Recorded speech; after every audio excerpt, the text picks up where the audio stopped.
While learning the basics of Marvel Snap is quite straightforward when it comes to picking the game up, there's a lot of little edge cases that occur as you play more and get more cards to interact with each other that can leave players scratching their heads a little bit. Today's video is going to give you a rundown of a number of these situations and exactly how they play out. Let's go ahead and get right to it. Captain Marvel is probably the card in Marvel Snap that leaves people asking themselves the question, wait, how does that work again? Or why didn't that do what I think it was going to do? More than any other card in the game, based on my anecdotal experience listening to people ask questions in Twitch chat.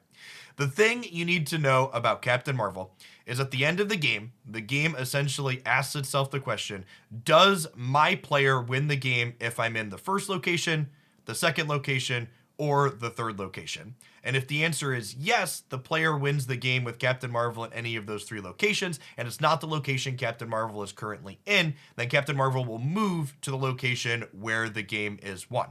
When Captain Marvel does this end of game check, it takes into account things like Kraven that are going to gain modifiers when something moves to the location. It takes into account things like Fisk Tower that would kill Captain Marvel if she jumped there and would be destroyed from that effect happening. Something worth noting, however, is how multiple Captain Marvels interact with each other. While you can't put two of the same card in your Marvel Snap deck, things like Cloning Vats or Sinister London can often result in you having multiple of the same card in play. And the important things to note about multiple Captain Marvels being in play is they don't work in tandem with each other. That end of game check that I talked about a second ago, where Captain Marvel checks if you win the game by moving to any of the three locations, both of your Captain Marvels, or all four of them in the case of Bar Sinister, happen independently. So the Captain Marvels aren't going to work together and go, oh, if two of us go here and two of us go here, or we split 1, 1, and 2, does that win the game? That's not how it works. The first Marvel runs through checking all three locations, the second one checks all three, etc., until they've all checked all three locations, and they don't communicate, and communication would make them more powerful, but that is not currently how they work. So in general, multiple Captain Marvels is just going to leave you kind of sad. The other thing that trips people up with how Captain Marvel works is how she interfaces with other at the end of the game abilities. Currently, the way Marvel Snap is programmed is that at the end of the game effects happen in the order those cards were played out over the course of the game. Meaning if Dracula was played on turn 4 and then Captain Marvel was played on turn 5, Dracula will discard a card and gain power, and then Captain Marvel will do her check to see if she needs to move to win the game. If they're played in the opposite order, however, Captain Marvel is played first and then Dracula, Captain Marvel will check to see if she needs to move or can move to win the game, and then Dracula will discard a card and gain power, which could render the previous check that Captain Marvel did no longer correct, and Captain Marvel won't recheck after the board has changed because Dracula's at the end of the game effect happened last.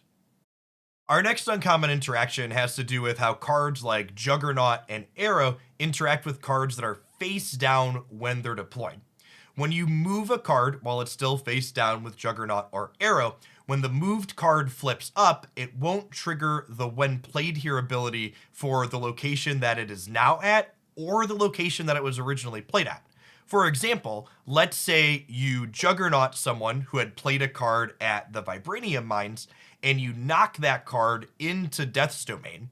Not only will the card that you've knocked into Death's Domain not die in Death's Domain, it will flip up and exist there, but it also won't put 3 Vibranium into its owner's deck. It exists at kind of both and nowhere at the same time and triggers neither, which I honestly find quite strange. Next up on little things to know about Marvel Snap, there is a fundamental difference between cards that cost a given amount and all X cost cards. Example, with these two cards we have on your screen, Goose will let you play a card that is cost reduced by something like Sarah or Zabu at its location, so long as its current, what you're paying for it, is less than 4. However, Killmonger doesn't care about the energy cost you pay for a card. It simply destroys all cards that had a 1 energy cost in their corner when they were put into your deck. For example, Miles Morales, if a card was moved the previous turn, costs 1, but it is, however, not a 1 cost card. It is still a 4 cost card, so it does not get killed by Killmonger. Similarly, Wave, on reveal, next turn cards in both players' hands cost 4, does not turn your cards into 4-cost cards. They are simply cards that you will be spending 4 energy on, which means something like Zabu, which makes your 4-cost cards cost 2 less, does not stack on top of Wave. However, Zabu does override Wave for cards that were originally 4 costs, so if your opponent waves, anything in your hand that originally cost 4 will cost 4 from Wave, and then get reduced by 2 by Zabu and cost only 2 the turn after they waved. Following? Yeah, it's a little messy, right? Our next interaction that will be useful to know for people hoping to build discard decks with the upcoming Season Pass card Modok is that Hellcow, who says discard 2 cards from your hand, cannot discard the same card twice, and it cannot discard a card that was generated by the first discard from Hellcow. What does this mean? Well, if Apocalypse is the only card in your hand and you play out Hellcow, Hellcow cannot discard Apocalypse twice, giving it +8. Similarly, if 1 copy of Swarm is the only card in your hand when you play out Hellcow, Hellcow will discard that copy of Swarm, giving you 2 0-cost swarms, but it will not discard one of those generated swarms, giving you an additional swarm to be playing out.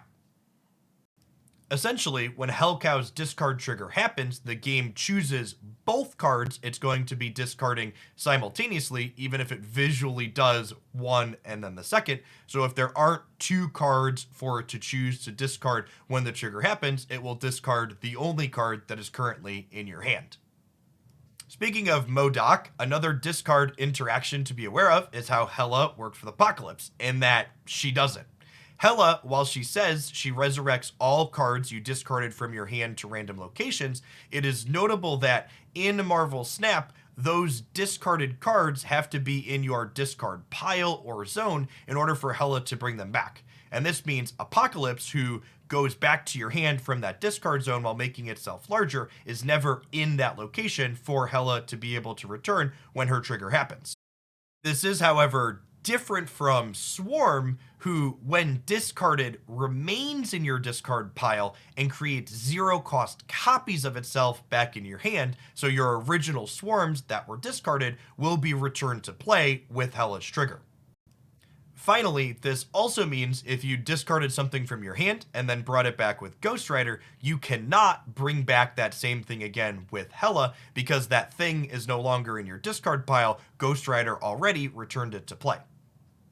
Our next Marvel Snap rule interaction to be aware of is the difference between no cards can be added here and cards can't be played here. So Miniaturized Lab's Restricted is a lot more restrictive than simply cards can't be played here. Miniaturized Lab keeps everything out. Nightcrawler can't slip in, Squirrel Girl can't add a squirrel, Doctor Doom can't add a Doombot, etc. While cards can't be played here allows cards to be added to this location through other means. Squirrel Girl can add a squirrel, Nightcrawler can slip in, and Doctor Doom can send their Doombots in. Other examples of Miniaturized Lab cards can't be added here are Professor X's lock this location down, nothing else is getting in. Other examples of Sanctum Sanctorum cards can't be played here is the Flooded can still have cards added to it after the fact by things like Squirrel Girl. Kiln can have cards added to it after turn 4 as long as they're not played. The Vault can have things added to it on turn 6. Now, one card that trips people up extra with these interactions is definitely Mysterio, because Mysterio functions differently than Squirrel Girl or Doctor Doom, and that Mysterio and his illusions are all played out to locations that they are in. So while Squirrel Girl will happily add a squirrel token into the Sanctum Sanctorum, Mysterio will not deploy a clone to this location because Mysterio cannot be played there. The Mysterio clones followed all play rules that Mysterio itself would for any and all locations you might be trying to deploy them to. Our next list of edge case interactions is one that makes sense on the surface, but then when you start to look at other examples, you realize it's actually quite inconsistent. And that's how Jubilee interacts with cards that say when you play a card here. Specifically, when you Jubilee and Angela into play, Jubilee does not trigger Angela. And similarly, if you Jubilee a Lockjaw into play, Jubilee does not trigger Lockjaw. However, if you Doctor Strange and pull Lockjaw into Doctor Strange's path, Doctor Strange will get tucked into the deck from Lockjaw and flip another card out. Similarly, if you Doctor Strange and pull Angela over to Strange, Angela will gain 2 points of power after Strange's trigger resolves. Similar to Doctor Strange, Heimdall, if he slides Angela into his path, Angela gets +2 power.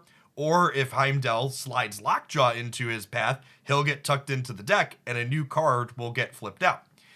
Now, amusingly, Jubilee used to interact with Angela and Lockjaw the same way Heimdall and Doctor Strange did, but this behavior was patched out of the game, I think kind of due to the power level of how it interacts with pulling Lockjaw and then flipping Jubilee back into your deck. However, this patch, whether for power level or another reason, has left these interactions incredibly inconsistent with other cards like Heimdall and Doctor Strange, and it's worth noting that.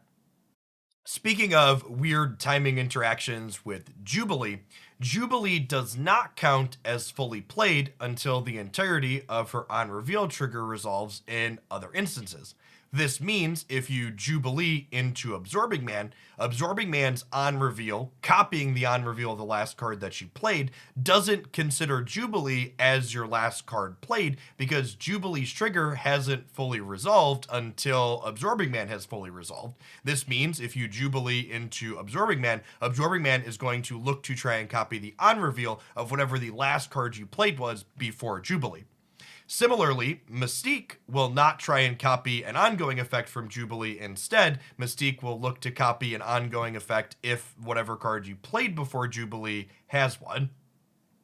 Speaking of Mystique and Absorbing Man, these two cards do not function together, meaning if you play Mystique and successfully copy an ongoing effect, you cannot then play Absorbing Man after Mystique and copy Mystique's on-reveal to then copy the ongoing. When Mystique gains an ongoing effect, she loses her on-reveal, which means Absorbing Man looks at the card that you played before him and goes, this card no longer has an on-reveal, I have nothing to copy, therefore I do nothing.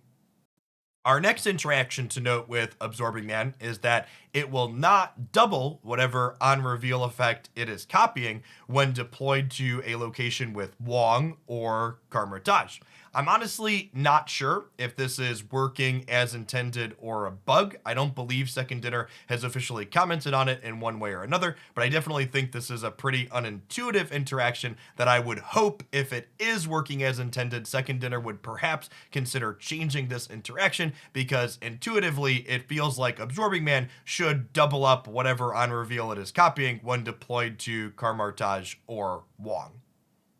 Our final interaction I'd like to cover today is how Shuri and her lab interact with temporary and ongoing bonuses. Specifically, they don't double them. This means if you play Devil Dinosaur to Shuri's lab, or following your deployment of Shuri, the only thing that gets doubled up is the base 3, not any of the power from cards that you have in your hand at that current point in time. Similarly, Darkhawk would only get its base 1 doubled to 2, and any power bonus that you are currently getting from the Nidavellir location is ignored when Shuri calculates how she's going to be doubling the stats on whatever she is doubling. Our last thing, an extension of the last thing, is how Venom as well as Taskmaster interface with these temporary modifiers. Specifically, Taskmaster and Venom both care about temporary modifiers on the cards they're looking to eat or copy. This means if you Venom 3 cards at Nidavellir, Venom is going to take on the current power that is visibly displayed on each of those cards and then get an additional 5 for the Nidavellir location itself. Similarly, if you deploy a 10 power thing to Nidavellir and it becomes a 15 power thing, and you then Taskmaster the following turn, Taskmaster will have 15 stats at another location, or it will have 15 stats plus an additional 5 for 20 if deployed to Nidavellir as well. That being said, this Venom and Taskmaster caring about the visible stats still on the card can also be detrimental in some cases, such as the negative zone. If you Venom a number of negative power cards in the negative zone, you're going to be very displeased with the results. Just like if you were to deploy a 10 power card into the negative zone, it would be reduced to 7, and then if you Taskmaster the following turn, Taskmaster would only have 7 stats at another location, or it would be going down all the way to 4 if deployed to the negative zone as well. Hopefully, you learned something in today's video, or even if you didn't and you just enjoyed my breakdown on these topics, consider snapping that like button to help this content reach some more people. I would love to know in the comments down below what weird Marvel Snap interactions you have questions about or you think other people should know about in another video of this style. And if you happen to be new here, thanks for making it all the way through to the end. Consider subscribing to the channel. I post Marvel Snap breakdowns like this, game news, updates, and deck highlights 7 days a week. I'd love to see you back again sometime. Happy snapping, folks, and hopefully see you tomorrow for some more content here on YouTube.